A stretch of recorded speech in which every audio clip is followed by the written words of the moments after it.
Welcome back. तो friends, अभी का वीडियो है this system keeps India poor, India versus WTO। कौन सा भी देखते हैं तो कोई आइडिया नहीं है। वीडियो शुरू करते हैं। वीडियो शुरू करने से पहले अगर आप चैनल पर नए हो और आपने अभी तक सब्सक्राइब नहीं किया है तो जल्दी से पहले सब्सक्राइब के बटन और बेल आइकन को क्लिक कर लो ताकि आपको हमारे सारे न्यू वीडियोस के नोटिफिकेशन मिल जाएं जैसे हम अपलोड करें। अगर आपको वीडियो पसंद आता है प्लीज लाइक एंड शेयर। चलिए शुरू करते हैं। भारत का सबसे बड़ा एनिमी कौन? एनिमी यानी कोई ऐसा जो भारत की तरक्की नहीं देख सकता, जो भारत के लोगों का भला नहीं चाहता और खुद का एजेंडा चलाता। आज बात किसी एक देश की नहीं, एक सिस्टम की हो रही है जिसकी वजह से भारत की तरह कई डेवलपिंग देश सफर कर रहे हैं। एक ऐसा सिस्टम जो पैसे वाले देशों को और पैसे कमाने में हेल्प करता है लेकिन डेवलपिंग देशों की पॉलिसीज में छेड़छाड़ करता है। इस सिस्टम का नाम है WTO, वर्ल्ड ट्रेड ऑर्गेनाइजेशन। कुछ दिनों पहले भारत के लीडर्स ने ऐसा बयान दिया कि भारत WTO के सामने नहीं झुके। ये कोई कंस्पिरेसी थियरी नहीं, एक कड़वी सच्चाई। इस वीडियो में कुछ ऐसे फैक्ट्स हैं जिन्हें देखकर आप शॉक हो जाएंगे और कहेंगे अबे साले। तो प्लीज इस वीडियो को एंड तक देखिए और अगर आपको लगता है कि हमारी बातों में कुछ सेंस है तो इस वीडियो को शेयर कीजिए। चलिए पहले एक आसान भाषा में समझते हैं कि ये WTO है क्या और करता क्या। दूसरे वर्ल्ड वॉर के बाद सबको रियलाइज हो गया कि हमें कंपटीशन की नहीं, कोऑपरेशन की जरूरत है। इसी नोबल आइडिया से कई ऑर्गेनाइजेशंस का जन्म हुआ। United Nations, world bank, IMF इसी आइडिया के बेसिस पर बने। कोऑपरेशन का मतलब व्यापार, ट्रेड। और अगर पूरी दुनिया में ट्रेड करनी है तो कुछ कायदे कानून होने चाहिए, उनकी रखवाली करने वाला भी कोई चाहिए, कोई ऐसा जो अनबायस्ड हो, निष्पक्ष हो। अगर किन्हीं देशों में ट्रेड रिलेटेड डिसएग्रीमेंट्स होते हैं तो उन्हें सॉल्व करने वाला कोई हो। इसी आइडिया से WTO की शुरुआत हुई। बेसिकली आज की घड़ी में WTO का ऑब्जेक्टिव है कि उनके मेंबर कंट्रीज के लोगों का स्टैंडर्ड ऑफ लिविंग बेहतर हो, उन्हें इंटरनेशनली ट्रेड करने की अपॉर्चुनिटी मिले और ओवरऑल एक फेयर माहौल बना रहे। तो फिर प्रॉब्लम क्या है? वो कहते हैं ना, all people are equal, but some people are more equal than others. मामला कुछ ऐसा ही है। WTO के मेंबर देशों ने अलग अलग अग्रीमेंट साइन किए हुए हैं, जिनमें से एक अग्रीमेंट है AOA, अग्रीमेंट ऑन एग्रीकल्चर। और इसी अग्रीमेंट के बेसिस पर WTO में बार बार भारत के अगेंस्ट केस होता है। क्यों? क्योंकि भारत अपने किसानों की मदद करता है। WTO कहता है कि आप किसानों को सब्सिडी देना बंद करो क्योंकि आप सब्सिडी देते हो, फिर कम दाम में अनाज उगाते हो और उसकी वजह से दुनिया के प्राइसेस कम रखते हो। इसी लॉजिक से ब्राजील और ऑस्ट्रेलिया ने WTO में भारत के अगेंस्ट कंप्लेंट कहा कि भारत फार्मर्स को सब्सिडी देता है और उन्हें ज्यादा प्रॉफिट करवाता है, तो भारत ये सब्सिडी देना बंद करे। ये सेम इंसिडेंट एक बार नहीं बार बार होता है। आपको तो पता ही है कि रशिया यूक्रेन कॉन्फ्लिक्ट की वजह से दुनिया भर में वीट की कमी है। आज भारत दुनिया की मदद करना चाहता है, कम प्राइस में हमारा धान देकर दुनिया में जो लोग भूखे हैं उनका पेट भरना चाहता है। लेकिन WTO इस बात पर अग्री नहीं करता। प्रेसिडेंट बाइडेन से बात करते हुए हमारे लीडर्स ने ये बात उनके सामने रखी, क्योंकि अगर भारत को WTO अलाउ करता है तो दूसरे देश जो इस वॉर से प्रॉफिट कमाना चाहते हैं उनका प्रॉफिट कम होगा। बड़ा ही अजीब सा फंडा है। लगता है कि कलयुग इसे ही कहते हैं। मुसीबत के समय हम दुनिया की मदद करने के लिए रेडी है, लेकिन मदद करने के लिए परमिशन लेने की जरूरत पड़ रही है।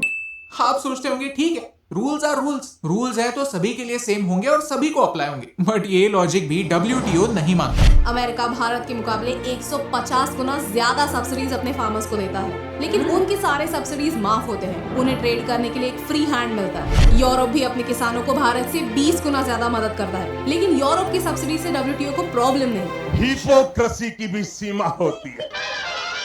बेसिकली WTO ने 1986 में एक बेस प्राइस सेट कर दी, उस जमाने की प्राइस। WTO कहता है कि अगर आप आपके फार्मर्स से उस समय की प्राइसेस से ज्यादा प्राइस में खरीद रहे हो तो गलत कर रहे हो और हम आपको एक्सपोर्ट करने नहीं देंगे। भाई साहब, गेहूं, दाल, चावल सबके प्राइसेस 400 गुना बढ़े हैं मार्केट में और WTO आज भी 1986 में जी रहा है। इसी खेल में श्रीलंका, पाकिस्तान, चाइना जैसे देश भी सफर कर रहे हैं। क्या ये सब डेवलपिंग देशों के अगेंस्ट एक साजिश नहीं? ओके, अगर भारत ये जानता है कि किसानों को हेल्प करने से, उन्हें सब्सिडी देने से WTO नाराज होगा, तो भारत किसानों की मदद करता ही क्यों है? बात है 1960s की, जब भारत के लोगों के पास खाना नहीं हुआ करता था। तब न्यूजीलैंड से दूर और अमेरिका से आने वाली ह्यूमैनिटेरियन एड पर भारत की पॉपुलेशन जी रही थी। जरूरत थी एग्रीकल्चर में बदलाव की, इंसेंटिव्स की जिनसे हमारा प्रोडक्शन बढ़े। इसको हमने ग्रीन और व्हाइट रेवोल्यूशन के नाम से स्कूल में पढ़ा था। इसी दौरान 1965 में जन्म हुआ MSP का, यानी मिनिमम सपोर्ट प्राइस। सरकार कुछ स्पेसिफिक प्रोड्यूस पर MSP डिक्लेयर करती है। अगर बम्पर हार्वेस्ट होता है तो प्राइसेस गिर जाते हैं। ऐसे समय सरकार कहती है कि हम आपसे मिनिमम इस प्राइस पर धान लेंगे। MSP कोई गारंटी नहीं है कि सारा धान सरकार लेगी। आज भारत को इतने ज्यादा धान की जरूरत नहीं है क्योंकि भारत एक फूड सरप्लस देश बन चुका है। गेहूं, चावल जैसे अनाज हमें जितना चाहिए उससे ज्यादा हम प्रोड्यूस कर रहे हैं, इतना कि रखने के लिए जगह नहीं है। फूड कॉर्पोरेशन ऑफ इंडिया की गोडाउन्स में जून 2022 में 331 लाख मेट्रिक टन का राइस और 311 लाख मेट्रिक टन का व्हीट पड़ा हुआ है। और ये जानते हुए भी सरकार किसानों से और धान खरीदती, उन्हें सपोर्ट करती। और ये पैसा आता कहाँ से? आप और मैं जो टैक्स पे करते हैं वहीं से। ये सारा खाना आज रशिया यूक्रेन क्राइसिस के चलते दुनिया की मदद कर सकता है, लेकिन ये खाना सरकार ने MSP पर खरीदा है। WTO के रूल्स के अंडर हम इसे एक्सपोर्ट नहीं कर सकते। यानी अगर MSP ना दिया तो किसानों को प्रॉब्लम, और अगर MSP दिया तो WTO को प्रॉब्लम। आज जब आप ये वीडियो देख रहे हैं तो दो इंपॉर्टेंट मुद्दों पर वर्ल्ड ट्रेड ऑर्गेनाइजेशन के मेंबर्स डिस्कस कर रहे हैं। एक है फूड एंड एग्रीकल्चर, जहां भारत किसानों से एक्वायर किया हुआ धान इंटरनेशनल मार्केट्स में लेकर पूरी दुनिया की व्हीट की जरूरतें पूरा करना चाहता है। इसके लिए परमिशन मांग रहा है और वो 1986 का जो बेस प्राइस है उसे अपडेट करना चाहता है। और दूसरा कि वैक्सीन जैसे इंपॉर्टेंट चीज के पेटेंट्स हम खुले करना चाहते हैं, क्योंकि अगर वैक्सीन के तो पेटेंट्स बहुत ओपन पहले से ना हो रहा है। हो तो प्रोडक्शन स्लो होगा और सीरम इंस्टीट्यूट जैसे ऑर्गेनाइजेशंस पर प्रेशर आएगा। पेंडेमिक खत्म होने में टाइम लगेगा। ये दोनों बातें इतनी ऑब्वियस हैं, इतनी क्रिस्टल क्लियर है कि समझ में ही नहीं आता कि इनके अगेंस्ट कोई क्यों होगा, unless they have an agenda. लेकिन कई डेवलप देश अपने पावर का इस्तेमाल करके अनबायस्ड WTO के थ्रू डेवलपिंग देशों पर अपना कंट्रोल जमाते हैं। मुझे लगता है कि WTO को अपने ऑब्जेक्टिव्स में थोड़े से चेंजेस करने चाहिए। उनके असली ऑब्जेक्टिव्स लोगों के सामने लाने चाहिए, क्योंकि इट सीम्स लाइक उनका असली ऑब्जेक्टिव सब लोगों की स्टैंडर्ड ऑफ लिविंग बेहतर करना नहीं, सिर्फ वेस्ट के लोगों की स्टैंडर्ड ऑफ लिविंग बेहतर करना।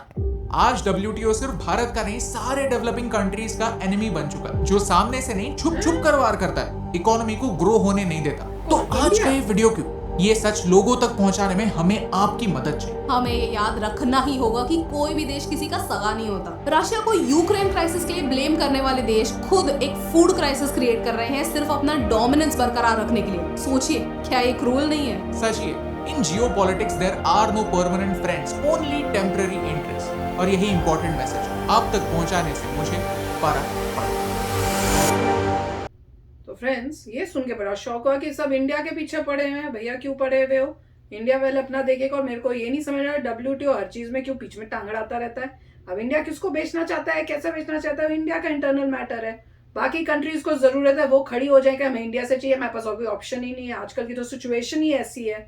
तो फिर क्या करेगा WTO? वो ये सोचे कि अगर तुम ऐसे अपनी लगाओगे तो इंडिया नहीं भेजेगा तो सारे वर्ल्ड में प्रॉब्लम हो ही जाएगी, क्राइसिस आज की सिचुएशन में। पर एक एंगल ये कह रहे हैं कि भाई जिनके पास है, जो बेचते हैं, वो फिर और महंगे दाम में बेचेंगे और उनको और प्रॉफिट होगा। तो एक वो एंगल भी है। अब क्या करें?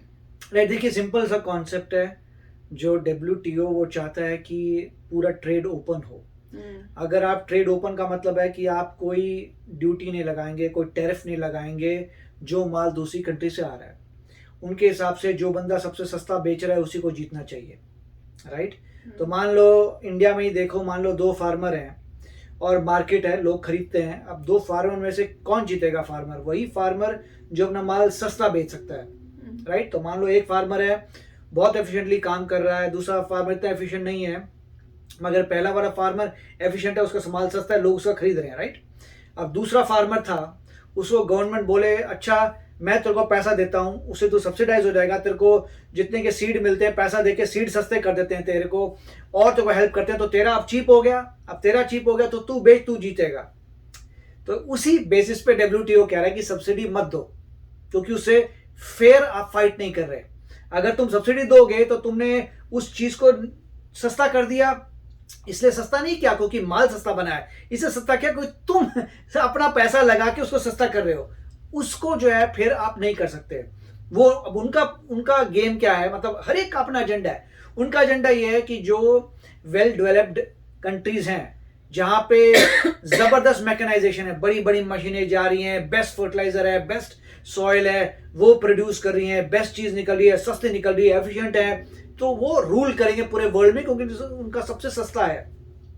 उसको काउंटर करने के लिए इंडिया क्या करता है या हर डेवलपिंग कंट्री क्या करती है, भैया जो भी माल लाओगे उसमें हम लगाएंगे टैरिफ, जिससे तुम्हारा माल महंगा हो जाए, मेरे फार्मर का माल सस्ता रहे और वो बिके।